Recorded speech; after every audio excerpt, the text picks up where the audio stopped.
এখন ক্রাইমের যে সত্য ঘটনাটা শুরু করব সেটা কর্ণাটকের বেঙ্গালুরু শহরের অঞ্জনা নগর নামের একটা এলাকা।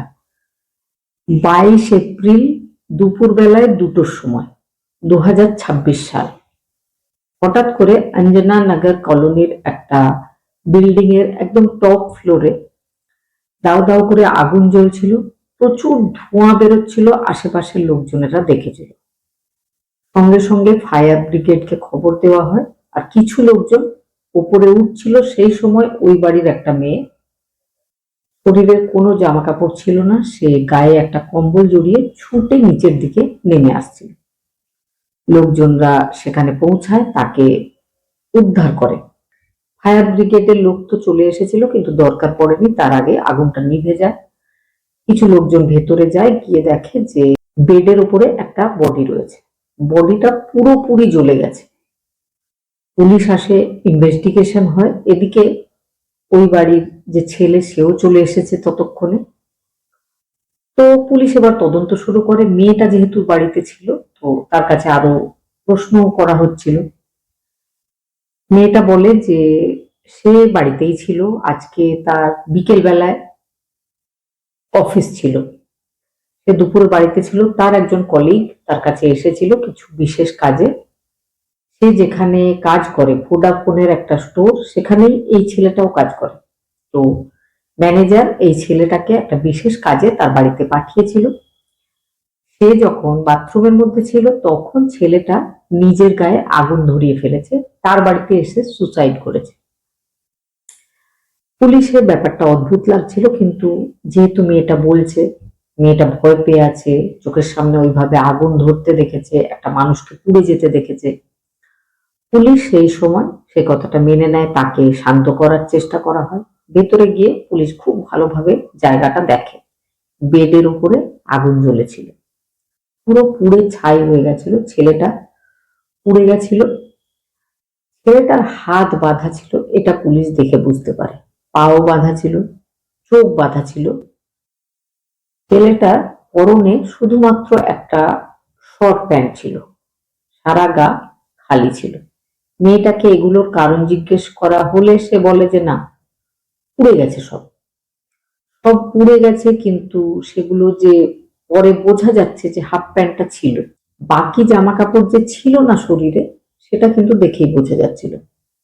পুলিশ এবার মেয়েটার উপর সন্দেহ করছিল, নানা রকম প্রশ্ন করছিল, আর মেয়েটা বারবার নিজের বয়ান বদল করছিল। তখন পুলিশ আরো ভালোভাবে জিজ্ঞাসাবাদ শুরু করে। মেয়েটার দাদা গিরিশ, তার কাছেও জিজ্ঞাসাবাদ হয়। সে বলে যে সে আর তার মা, তাদের বাড়িতে সবাই কাজ করে, কোনো না কোনো জব সবাই করছে। ছোট বোন, সেও ভোডাফোনে কাজ করে। ছোট বোনের নাম প্রেমা, যে ঘটনার সময় ঘরেই ছিল। বয়স তার 27 বছর। যে মারা গেছে তার নাম কিরণ, তার বয়সও 27 বছর। প্রেমা আর কিরণ দুজন সেম ভোডাফোনে একটা স্টোরে কাজ করে। তারা কলিগ বেশ কিছু বছর থেকে। আর বিভিন্ন কাজের জন্য মাঝে মধ্যে কিরণ তাদের বাড়িতে আসে। কিরণ আর প্রেমার মধ্যে ভাই বোনের মতো একটা সম্পর্ক আছে। এই কথাটা গিরিশ, প্রেমার দাদা, বলেছিল। প্রেমাকে জিজ্ঞেস করা হয় যে তোমার ভাই তোমার কাছে কাজের জন্য এসেছিল, জামা কাপড় খোলা কেন, হাত পা বাঁধা কেন? একটু পরে পুলিশ বুঝতে পারে যে কেরোসিন তেল ঢেলে আগুনটা লাগানো হয়েছে। কেরোসিন তেলটা ছেলেটা পেলো কোথায়? ছেলেটা যখন এসেছিল, খালি হাতে এসেছিল নিজের বাইকে, সেটা কিন্তু সিসিটিভি ফুটেজে ধরা পড়েছিল। তাহলে কেরোসিন তেলটা এলো কোত্থেকে? প্রেমা বলে যে তাদের বাড়িতেই রাখা ছিল, সেটাই নিয়ে সে এই ঘটনা ঘটিয়েছে। হঠাৎ করে অন্যের বাড়িতে গিয়ে খাটে শুয়ে কেউ নিজেকে আগুন ধরিয়ে ফেলেছে কেন? পুলিশের ব্যাপারটা হজম হচ্ছিল না। জিজ্ঞাসাবাদ নানান ভাবে হচ্ছিল। শেষ পর্যন্ত প্রেমাকে মেনে নিতে হয়। আর প্রেমা যে ঘটনাটা পুলিশকে জানিয়েছে, সেটা শুনে সবাই অবাক হয়েছে। প্রেমা বলেছে যে প্রেমার সাথে প্রায় 2 বছর ধরে কিরণের একটা প্রেমের সম্পর্ক, কিন্তু কয়েক মাস ধরে কিরণ তাকে অ্যাভয়েড করছে। বিশেষ কথা বলতে চায় না, ফোন কলেও বেশি কথা বলতে চায় না। প্রেমা খুব সন্দেহ যে কিরণ আবারও নিজের পুরনো গার্লফ্রেন্ডের সাথে যোগাযোগ করছে। পুরনো গার্লফ্রেন্ড, সেটা হচ্ছে কিরণের বেশ কিছু বছর আগে একটা গার্লফ্রেন্ড ছিল। কিরণ প্রেমাকে তার ব্যাপারে বলেও ছিল, আর এটাও বলেছিল যে তাদের ব্রেকআপ হয়ে গেছে। কিন্তু কিছুদিন ধরে কিরণ তাকে ইগনোর করছিল। কিরণকে প্রেমা বারবার বিয়ের কথা বললে কিরণ বলছিল যে এক্ষুনি বিয়ে করার কোনো দরকার নেই, আরো কিছু বছর যাক। এই ব্যাপারগুলো কিন্তু প্রেমার পছন্দ হচ্ছিল না। প্রেমা একদিন কিরণের ফোন দেখতে দেখতে তার পুরনো গার্লফ্রেন্ডের ফটো কিরণের সাথে দেখেছিল। সেটা আবার রিসেন্ট ফটো, পুরনো ফটো নয়। এই ব্যাপারটা দেখার পরে প্রেমা শিওর হয়ে গেছিল যে তার বয়ফ্রেন্ড নিজের পুরনো গার্লফ্রেন্ডের সাথে আবার যুক্ত হয়েছে, তাই তাকে ইগনোর করছে। সেদিন প্রেমা মনে মনে ভেবে নিয়েছিল যে যে কোনো ভাবেই হোক কিরণকে শাস্তি দিতে হবে। আর ওই ঘটনার দিন তার আগে থেকেই সে প্ল্যানিং করে কেরোসিন তেলের ব্যবস্থাটাও করে রেখেছিল। মা আর দাদা দুজনেই বেরিয়ে যায় কাজের জন্য। দাদা তাদের ওই কলোনিতেই, তাদের যে বড় দিদি, ম্যারিড বড় দিদি, সেও থাকে। তার বাড়িতে আগে যাবে, তারপরে নিজের কাজের জায়গায় চলে যাবে, এমনটাই কথা ছিল।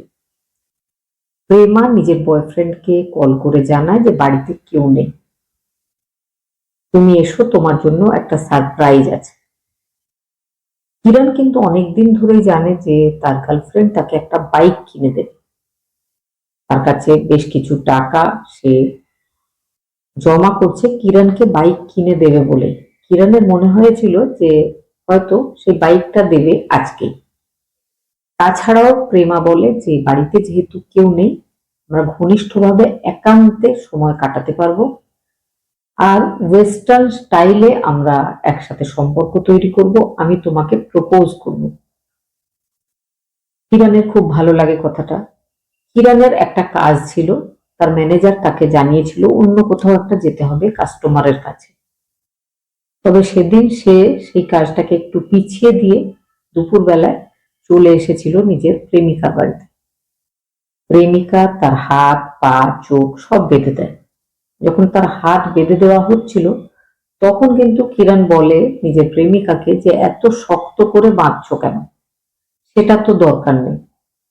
কিন্তু প্রেমিকা শক্ত করেই বেঁধেছিল, বলেছিল তুমি চুপ করো, আমি হলিউড স্টাইলে তোমাকে প্রপোজ করব। সব বেঁধে দেওয়া হয়। প্রেমিকের জামা কাপড় সেটা আগেই খুলে ফেলতে বলা হয়েছিল, শুধু শরীরে ছিল একটা শর্ট প্যান্ট। সব বেঁধে ফেলার পরে সে কিন্তু খাটের উপর শোয়া অবস্থায় তাকে এইভাবে বেঁধে দেওয়া হয়েছে। তার শরীরের উপরে কেরোসিন তেল ঢেলে দেওয়া। যখন কেরোসিন তেলটা ঢালা হচ্ছে তখন কিন্তু কিরণ বা প্রেমিক বুঝতে পেরেছিল যে এটা কেরোসিন তেল গন্ধে। এবার সে বারবার রিকোয়েস্ট করতে শুরু করে, বারবার জিজ্ঞেস করতে শুরু করে যে তুমি করছোটা কি। প্রেমা কিন্তু আর কোনো কথা শুনছে না। সে তেলটা ঢালার পরে আগুন ধরিয়ে দিয়েছিল। এখানেই কিন্তু প্রেমার নিষ্ঠুরতা শেষ হয়ে যায়নি। সে নিজের মোবাইল বের করে প্রেমিক ছটফট করছে, চিৎকার করছে, সেই ব্যাপারটা নিজের মোবাইলে রেকর্ডিং করে রাখছিল, যেটা পরে পুলিশ উদ্ধার করেছে। যখন পুড়ে সব শেষ হয়ে গেছে তখন সে নিচের দিকে নেমে এসেছে। তখন আশেপাশের লোকজনেরা খেয়াল করেছে দুপুরবেলায় কেউ অন্য বাড়ির দিকে তেমন একটা লক্ষ্য রাখেইনি, কিন্তু যে সময় দেখেছে সেই সময় অনেক দেরি হয়ে গেছে। কেউ কিন্তু ওই নির্দোষ কিরণকে বাঁচাতে পারেনি। বর্তমানে প্রেমা পুলিশ কাস্টাডিতে রয়েছে, তার জিজ্ঞাসাবাদ চলছে। আপনাদের কি মনে হয় প্রেমা নিজের প্রেমিকের সাথে যে ঘটনাটা ঘটিয়েছে সেটা কি কোনো স্বাভাবিক সুস্থ মানুষের করা সম্ভব? তাহলে কি প্রেমা মানসিকভাবে অসুস্থ? কি মনে হয় অবশ্যই জানাবেন। খুব ভালো থাকবেন, সুস্থ থাকবেন।